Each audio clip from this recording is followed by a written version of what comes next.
Hi, this is Miss Karin, and I am at Patterson Library, where we are starting the 5-minute mystery mini-series. For the next 5 weeks, we're going to do a mystery for you, and then give you a week to think about it and solve it, and I will come back the following week and give you the solution before I give you the new mystery.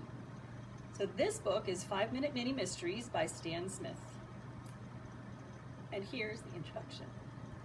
Welcome, friends old and new of Thomas P. Stanwyck, to a new collection of solve-it-yourself mystery puzzles to amuse you and exercise your mind.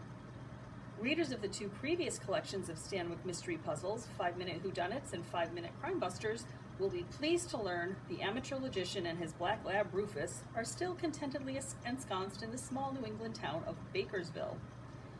Join Stanwyck once again as he helps Inspector Walker of the Royston Police, Inspector Bowden of Scotland Yard, and Logic Club friends Amanda Tucker and Susan Carley untangle crimes and other mysteries. In this collection, you will find a smorgasbord of crime that includes murder, robbery, kidnapping, arson, smuggling, and forgery. In a more innocent vein, a sprinkle of practical logic problems involving such items as scholarships, travel plans, and farm animals are included as well. Baskerville, Royston, London, and the puzzling English village of Nodrin, the home of liars and truth-tellers, are among the places where Stanwyck does his deducing.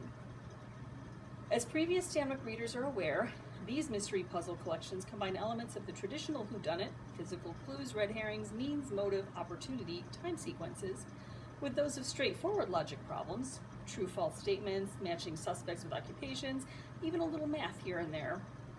Not knowing just what sort of puzzle each story will contain is part of the challenge to the reader, or in your case, listener. Short mystery puzzles like these entertain you while giving your brain an agreeable workout in observant reading, visualization, logical deduction, and spotting inconsistencies in statements or physical circumstances. Each is self-contained and takes only about 5 minutes or maybe less, and they're suitable for adults and children. So bring your parents along and they can help you out. Or maybe you can help them.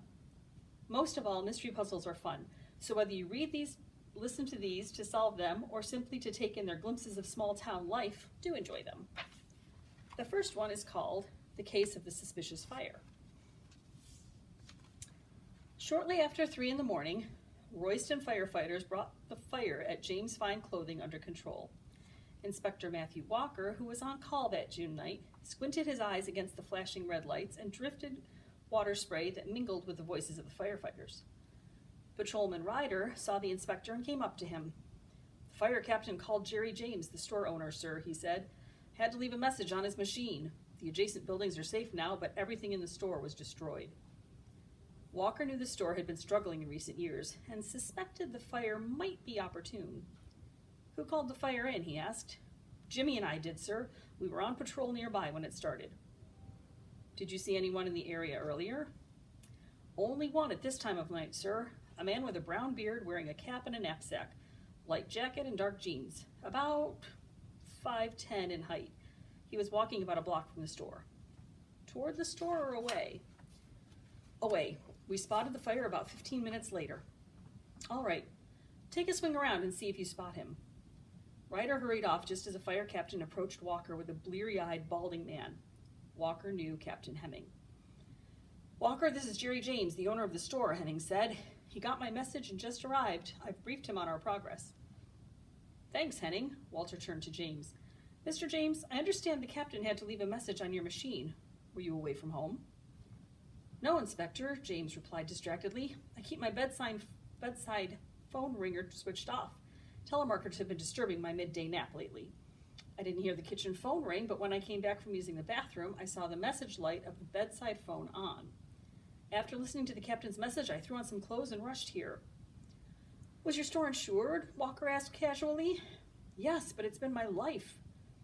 "Any idea how the fire started?" "No, none." James stared at the blaze.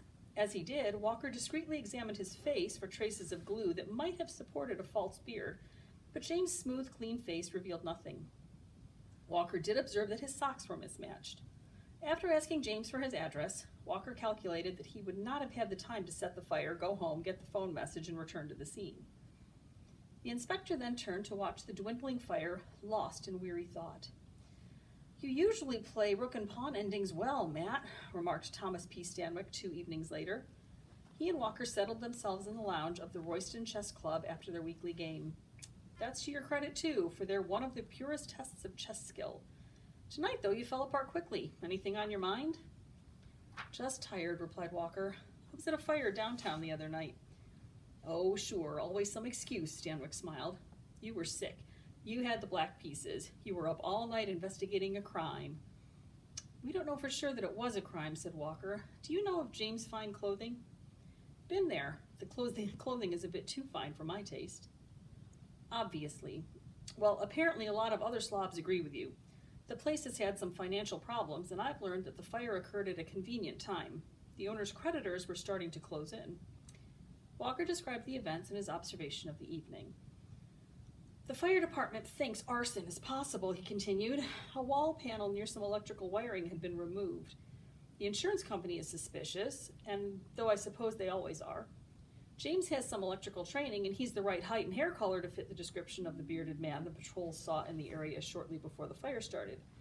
But he lives too far away to have started the fire and made the round trip home for the phone message. Are you sure he heard the phone message? Asked Stanwyck. Yes, I'm told that when he arrived at the fire, he referred to it and asked for Henning by name.